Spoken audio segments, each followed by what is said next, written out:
Hi, Mr. McLeod here. Welcome to Chapter 23, the Cold War Era. And this week I want to touch on the early phases of the Cold War and the geopolitical changes that happened right after World War II.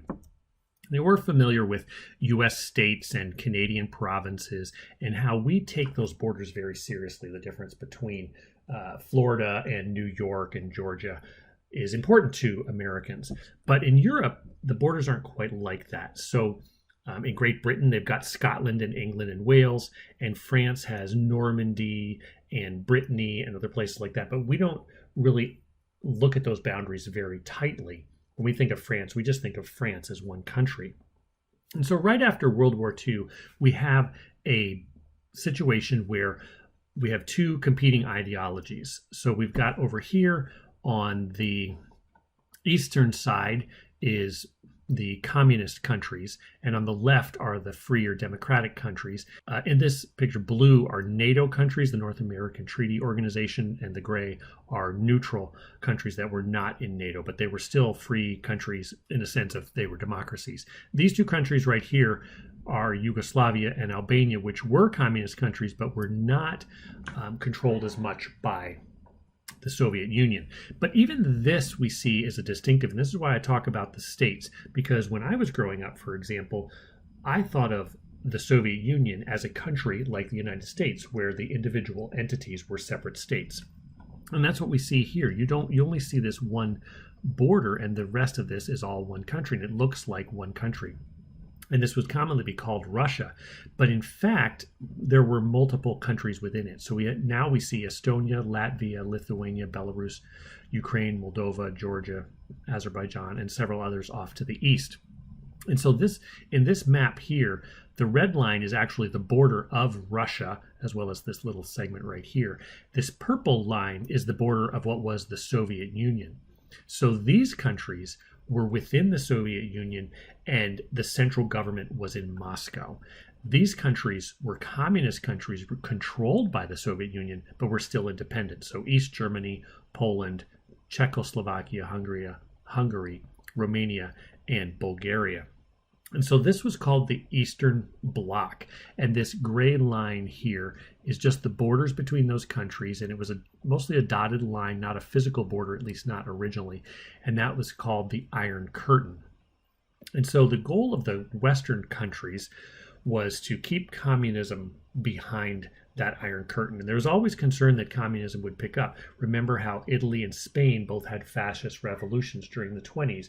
And so they wanted to stop that kind of communist influence in the West. And so it really broke down into two camps between the East and the West. And incidentally, you may have heard countries called third world countries. And this is actually how that expression came, because you have the West, the first world, communism, the second world, and third world being the developing countries. And we don't talk about first world countries and second world countries today. Sometimes we talk about first world problems. And so today we basically mean first world is advanced economies, and third world are developing economies. And there really is no second world as we might know it in that sense. And so in order to kind of keep this communism at bay, it forced the other countries to develop a much closer relationship. And in fact, one of them in particular is very significant in international relationships, so much so that it's called the special relationship. And that is between the United Kingdom and the United States. And it's not just because they're next to each other alphabetically, like you might have ended up sitting next to each other if you were in a public school, sitting next to somebody with the same last name multiple times over the years because you have the same last name. So this really goes back to Churchill and Roosevelt. In the 30s, they had a very close relationship. They wrote to each other 1,700 times between 1930 and 1945 when Roosevelt died. They also met together 11 times face to face. And this is significant because between 1776 and 1915, not once did the President of the United States meet with the Prime Minister of Great Britain.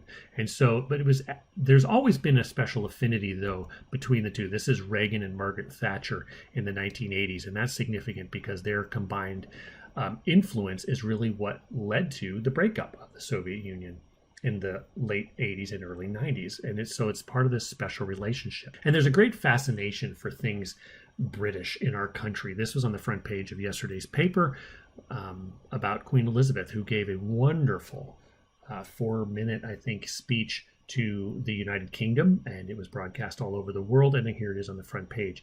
And if you go to the grocery store today, you'll see tabloids about the British royal family right there at our checkout stands. Well, why do Americans care what happens with the royal family? Well, there's always just been a very close affinity between the United States and the United Kingdom. And this was really important after World War II because of the need to keep communism at bay. Now, keep in mind that during the 50s and 60s, 40s, 50s, and 60s, it was really hard to know what was going on in other countries. We talked about this last week, both with the disinformation about where was the Normandy landing going to be, or the Japanese being able to sneak up on Hawaii without being noticed, even though they had to cross thousands of miles of ocean to do it, because they didn't have the technology then to know what was going on even a few miles away. And so everything that happened behind the Iron Curtain was really a mystery to people in the West. Nobody ever traveled there. The press wasn't free. Western press wasn't allowed in. And so it was a great mystery. And in order for the West and the East to kind of keep leapfrogging each other in terms of technology and staying ahead of it, they need to have spies in other countries. And this is what led to this whole genre of movies and TV shows related to spies. Of course, James Bond is obviously the most well-known of them. And so all of the James Bond movies from 1960s all the way up until 1990 were always based on something happening in the Eastern Bloc and James Bond's efforts to thwart those things. And that's the kind of script for all spy movies. And so there were TV shows and movies like this, and even comic strips. Mad Magazine had a strip called Spy versus Spy, and their entire goal was just to beat each other up. The Pink Panther, things like that. And so one of my favorites is, this was a spoof on the whole spy genre, and so I wanted to share a couple of minutes from some of the scenes of that show. Pardon me, I wonder if you'd mind working on that shoe for a while.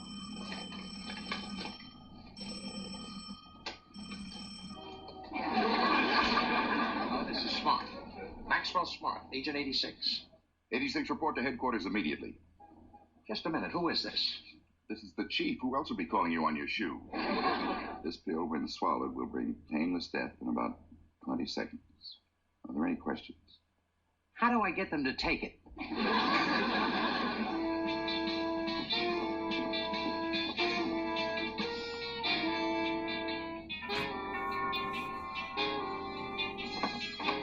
Good morning.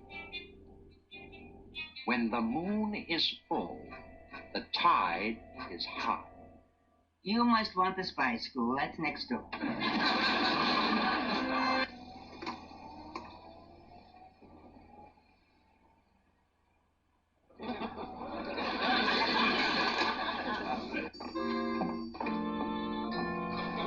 Agent 12. Yes, 86. Act natural. Right? Hello, Control. This is 86. I have vital information for you. Come in, Control.